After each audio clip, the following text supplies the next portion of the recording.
اهلا وسهلا بكم مع العمدي، حلقه جديده النهارده ان شاء الله. انا عارف عندي في القناه في ناس بتحب المطاعم والمحلات والمولات والاسواق، فالنهارده جايب لكم محل جديد معانا ان شاء الله اللي موجود وراي دي كاسكو. طبعا فيه كل الاغراض اللي انت محتاجها، مواد غذائيه وملابس وباسعار الجملي، وتلاقي سعره ارخص من المحلات اللي برا. هنخش مع بعض ونشوف الحاجات اللي موجوده جوا المحل.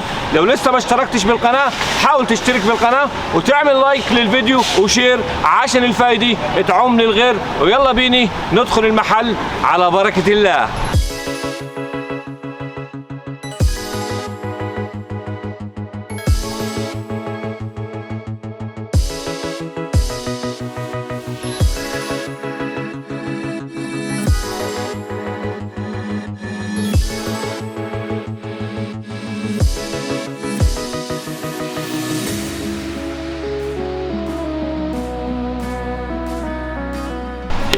حمرا يا معلم، طماطم جبل دي ولا ايه؟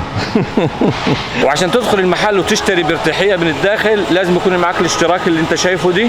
اول حاجه ان شاء الله هنبداها بالالكترونيات، هنشوف الحاجات اللي موجوده عندهم في الالكترونيات وبعد كده هنلف وياها الفروع كلها. اهو زي ما انتم شايفين الشاشات دي كلها اللي موجوده هنا LG. سعرها كام دي؟ 299 دولار. الشاشه دي برضو 399 دولار. دي سامسونج.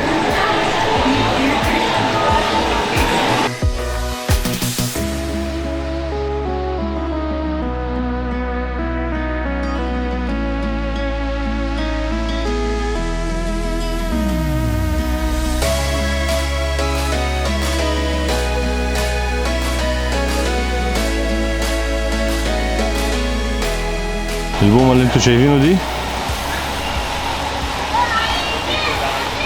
29 دولار 99 سنت، وده ب 59 دولار. 99 سنت لحاف. ده السرير 29 دولار 99 سنت، قول 30 يعني اللي انتوا شايفينه دي كلها ملايات. دي عجلة لاقي، شايفين العجلة دي بكام سعرها دي؟ البايك دي 499 دولار 99 سنت. طبعا القسم اللي قدامكم اللي انتوا شايفينه دي ده لما تكون طالع تخييم زي التخييم اللي عملته المرة اللي فاتت هتلاقي عندكم في الفيديو اللي فات. اللي ما سمعش الفيديو اللي فات يسمعه، ده قسم خاص بالتخييم، كل ما يخص التخييم، فوانيس، حاجات للحشرات زي كده عشان الحشرات. وفي برضه عندك هنا مرجحة زي اللي انا عملتها على النهر اهي، تيجي تاخدها من عندهم. ودي الخيمة اهي، شايفين عاملينها هي عرض كده عشان الناس تشوفها يعني، بس دي كبيرة صراحة اكبر من اللي كانت عندي دي بالصراحة. انا بشتري كام واحد تشتري لها يمكن 8 ولا حاجة. شايفين هم عارضينها هنا موجودة اهي، عاملينها ديزاين يعني عشان الناس تتفرج عليها. الخيمة دي كلها يا جماعة سعرها كام؟ 250 دولار، بس دي كبيرة صراحة اكبر من اللي كانت عندي. كلها مستلزمات التخييم.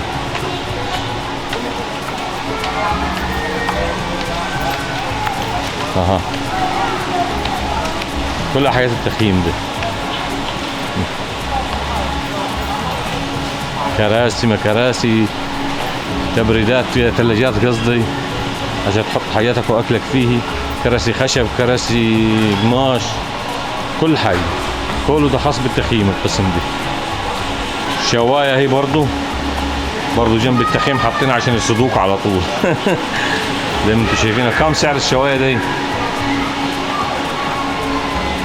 799 دولار، قول 800 دولار يا سيدي. برضو نوعيه ثانيه، دي كلها شوايات. سعرها كام دي؟ 599 دولار. طبعا بصراحة يا جماعة انا كنت دايما باجي هنا اخذ اجمل حاجة عندهم الكرواسون. جميل جميل جميل يعني، اشوفه لكم خرافة يعني، غير اللي تلاقيه من والمارت، غير اللي تلاقيه من HB. انا معجي دايما اخذ من هنا من عندهم صراحة، معجي مخصوص عشان اخذ الكرواسون اللي انتم شايفينه دي. محترمة وحاجة حلوة يعني. وحجم كبير ب 6 دولار. وطبعا دي جاتوهات برضه موجودة عندهم. كيك مكيك كده 15 دولار 99 سنت.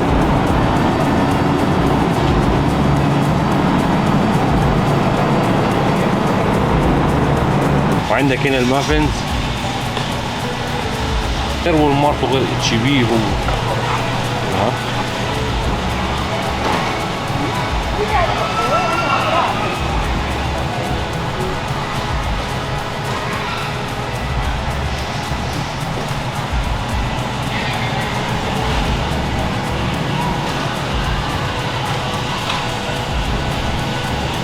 انا دايما اخذ منه يعني حاجات لما اكون مثلا يعني البضاعات عندهم تلاقيها بالجمله بضاعات نظيفه، بالذات الخضار والحاجات دي. انا عارف الحاجات دي موجوده ممكن تلاقيها في والمارت وفي اتش بي، بس هنا تلاقيها يعني الحاجات بتاعتهم انضف، سواء فواكه سواء فراخ. عندهم لحمه حلال موجوده برضو. تعالوا نشوف السي فود.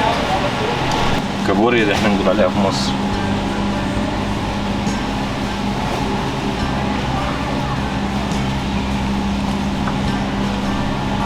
شريم برضو هنا اللي هو الجمبري. جمبري الاستاكوزا يا باشا. طبعا دي غالية شوي. كام الاستاكوزا؟ والله مش غالية قوي. كام ها؟ 38 دولار يا بلاش. برضو السلمون.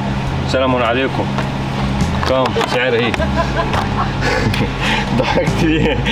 14 29 قرش. 29 دولار.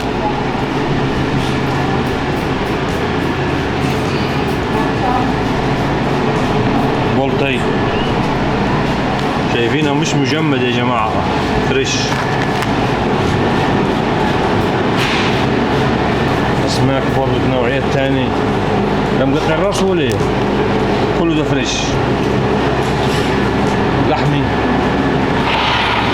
لقيت نفسك جعان ولا حاجة وكده طقطق تديها برضه ايه، عندهم فراخ مشوي هني أجنحة ووراك مع بعض. كام دي؟ ب 14 دولار 99 سنت. 14 دولار 15 سنت. وده الأكل الجاهز. لو جعت برضه تديها على طول، بس أنا مش بحب بصراحة كل حاجات باردة يعني. الأكل ما كانش سخن ما يعجبنيش. أها. سعرها كام دي؟ 14 دولار 29 سنت.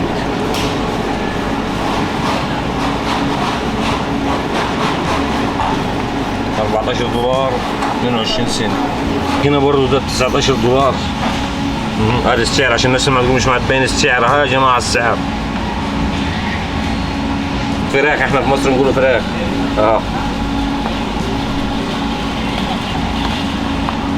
22 دولار. دي متبله وجاهزه، بس تاخدها وتسخنها وتطيبها على طول وتدوس يا معلم. عايز ادخلكم الثلاجه. انا متعود على دخول الثلاجات. لما كنا في ريستورانت ديبا ودخلنا الثلاجه. تعالوا نخش الثلاجه نشوفوا ايه فيه. ما تطفي النور ليه يا معلم؟ ما نصوره نحن.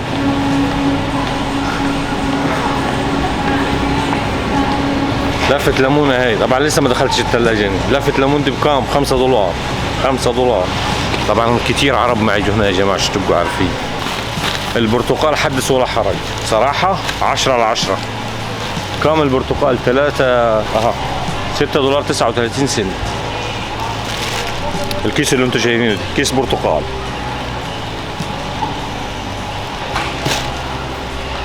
رد عاوز حكوا عرفنا. حاجتهم صراحة نظيفة. هنا برضو ده أكبر شوي. زي ما انتم شايفينه ده أكبر شوي حجمه. ده على كام؟ 7 دولار 49 سنت. زي ما قلت لكم برضو الموز ارخص حاجه عندنا في امريكا. هاي نخش الثلاجه.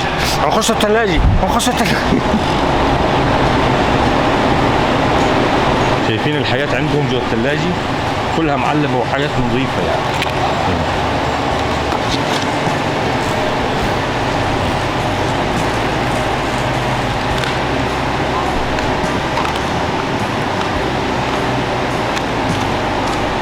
عنب. يا عنب العنب العنب العنب العنب العنب العنب. احمر بس مش احمر ده اخضر. نوعية تانية برضو. كم سعر اللي احكي لكم ده؟ 8 دولار. شايفين بضاعتهم حلوة صراحة يعني. كوسكو بضاعته مرتبة.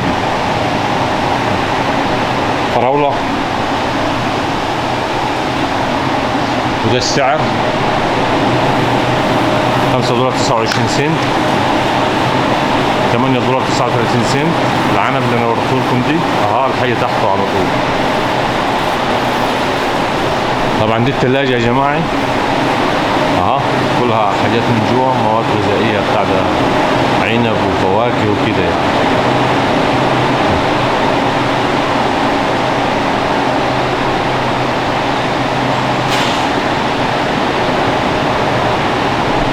ذرة